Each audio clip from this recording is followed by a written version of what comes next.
तो हेलो दोस्तों, आप सबका स्वागत है the tabla station YouTube channel पर। और आज हम देखने वाले हैं how to play tabla series का तीसरा part, the introduction of bols. तो चलिए शुरू करते हैं। तो सबसे पहले आज इस वीडियो में हम जानने वाले हैं कि तबला पर जो भी हम कुछ बजाते हैं उस चीज़ को बोल कहते हैं। मैं तबला पर कुछ भी बजाऊँ, जो भी मैंने अभी बजाया, क्या वो आपको समझ में आया? नहीं। क्यों? क्योंकि ये रैंडमली मैंने बजाया था, इसकी कोई डेफिनेशन नहीं थी कि मैंने पर्टिकुलर ये बजाया। यानी कि कोई भी तबला पर हम कुछ भी बजाते हैं उस चीज़ को बोल कहते हैं। उसको एक अक्षर दिया जाता है जिससे कि वो हमको पहचान में आए कि ये कौन सा बोल बजा, ये क्या बज रहा है तबला पर। इसलिए हम बेसिक से शुरू करेंगे आज, तबले पर कैसे हाथ रखना है। और मैं आपको आज बेसिक 3 बोल सिखाऊंगा जो आपको प्रैक्टिस करनी है अपने घर पर। अगर आप उसको मेरी बताई हुई टिप से प्रैक्टिस करेंगे, मैं डेफिनेटली कह सकता हूँ आप उसको बहुत जल्दी से सीख सकेंगे। तो चलिए शुरू करते हैं। हमारा पहला बोल, जिसको कहते हैं ना। हमारे पहला बोल का अक्षर का नाम है ना। तो पहले तो ना बजता कैसे है, ना की डेफिनेशन क्या है। अगर आपके पास नोट या फिर पेन हो तो आप उसको लिख भी सकते हो कि अपने बाएं हाथ की यानी कि राइट हैंड की पहली उंगली को तबले की किनार पर, जो मैंने दूसरा वीडियो बनाया था द इंट्रोडक्शन ऑफ तबला पर, जहाँ पर मैंने तबले की सारे पार्ट की डेफिनेशंस और उसकी इम्पोर्टेंस समझाई थी, आप उसको जाकर देख सकते हो कि तबले के कौन से पार्ट को क्या कहते हैं। तो आप अब जान पाओगे कि तबले की में किनार पर अपने राइट हैंड की पहली उंगली को मारने से जो भी कोई आवाज़ निकलता है उसको ना कहते हैं। इसका मतलब क्या? ये मेरी पहली उंगली, ये मैंने मारा किनार पर,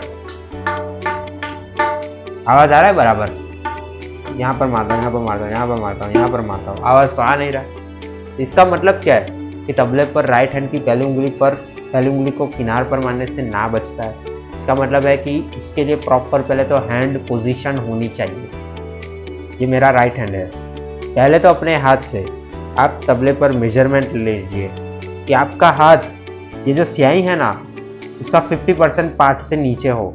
यानी कि ये 50% इस तरफ जो आगे का है और ये 50% पीछे का है। तो मेरा ये हाथ 50% पार्ट से पीछे का हो। और आपको हाथ ऐसे नहीं रखना है सीधा, थोड़ा राउंड शेप रखना है। पहले तो आपको ये मेजरमेंट लेनी है। बीचों बीच आपकी ये बीच की उंगली आनी चाहिए। फिर ये 2 उंगली है आपकी, उसको साइड पर ऐसे चिपक करके रखना है, वो उठनी नहीं चाहिए बजाते समय। ये बीच वाली उंगली ऐसे ही रहेगी हवा में। और ये पहली उंगली का इतना पार्ट, पहली उंगली का इतना पार्ट मारने से, किनार पर मारने से ना बचता है। तो अब जो बजेगा वो बोल होगा ना। ये मैंने लिया मेजरमेंट, ये दोनों उंगलियां मेरी चिपकी हुई, ये दूसरी वाली खड़ी, और ये पहली उंगली से मैं बजा रहा हूँ। ये जो बजा ना, उसको ना कहते हैं। इसको बोलते हैं ना। मेरी हैंड को देखिए, मेरी बीच वाली उंगली खड़ी है, ये दोनों चिपकी हुई है, और मेरा हाथ ऐसे नहीं है, ऐसे है। और बजाते समय आपको ये ध्यान रखना कि आपका ये पार्ट यहाँ पर टच होना नहीं चाहिए, ऐसे हवा में रहेगा, लेवल टू लेवल, जितना तबले का लेवल है। इसको बोलते हैं ना। इस बोल का नाम है ना।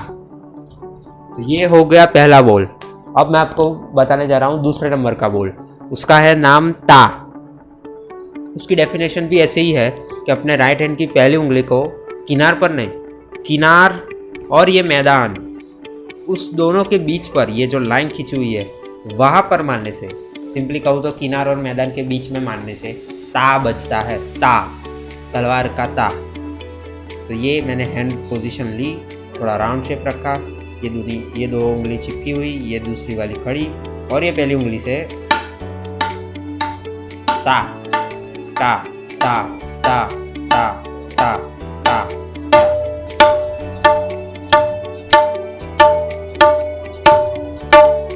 ओके, समझ में आ गया? ये 2 बोल है, ना और ता। अब आप ये सोच रहे होंगे, ये मैं जब ये बजा रहा हूँ तो मेरी उंगली ऐसे चिपक नहीं जा रही है, बजा करके उठ जा रही है, ठीक है?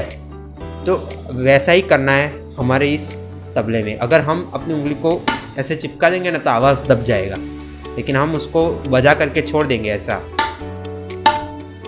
तो उसकी एक गूंज बनती है जिससे कि आवाज़ प्रॉपर निकल पाता है तबले से। इसलिए जैसे हम किसी बॉल को ऐसे नीचे फेंकते तो वो कैसे नीचे पटका करके ऊपर आ जाता है, वैसे ही हमारा तीसरा बोल है तीन, यानी कि वो दो जो बोल मैंने आगे आपको सिखाए ना और ता, उसके ही सिमिलर है, लेकिन उसकी डेफिनेशन थोड़ी अलग है कि अपने राइट हैंड की पहली उंगली को स्याही और मैदान इस दोनों के बीच में मारने से जो आवाज़ निकलती है उसको बोलते हैं तीन बोल, तीन। एग्जाम्पल से और आपको करके दिखाता हूँ। ये मैंने हैंड की पोजीशन ली, ये मेरी दो उंगलियाँ चिपकी हुई, ये बीच वाली खड़ी हुई पहली उंगली से। अब कहाँ मारना है? मैदान और स्याही के बीच वाले पार्ट में। तो ये देखिए,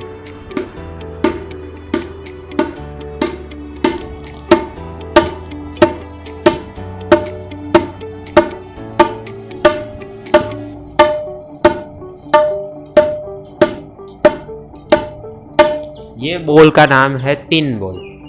आज हमने कितने बोल सीखे? तीन ऐसे बोल सीखे जो बेसिक्स हैं। अगर आपको ये नहीं आता तो आप तबला आगे नहीं सीख पाओगे।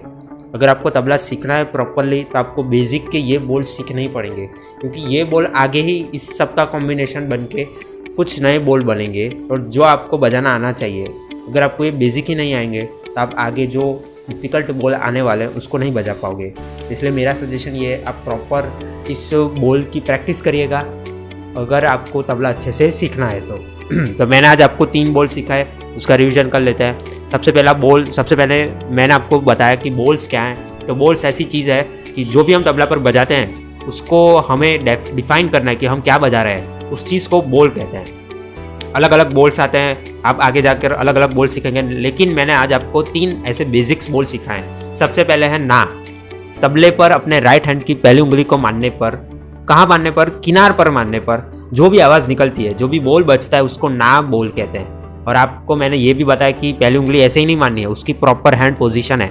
ये मैंने हाथ लिया, स्याही के 50% पार्ट जो ऊपर है और 50% पार्ट जो नीचे है, उससे नीचे मेरी उंगलियाँ रहती है।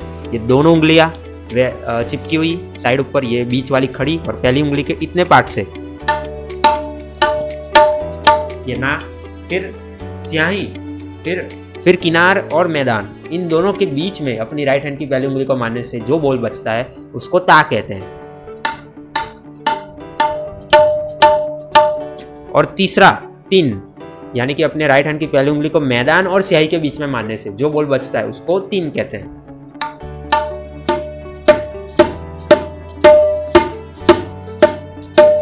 ठीक है, तो ये तीन बोल आज आपको मैंने सिखाया। मैं मान के चलता हूँ कि आप लोग उसकी प्रैक्टिस करोगे प्रॉपर, और आगे वाले वीडियो में मैं दूसरे बोल आपको सिखाऊंगा जो इससे थोड़े डिफिकल्ट होंगे, लेकिन आपको मज़ा आएगा उसको सीखने में। तो चलिए मिलते हैं अगले वीडियो में, तब तक के लिए keep practising and keep growing. Thank you.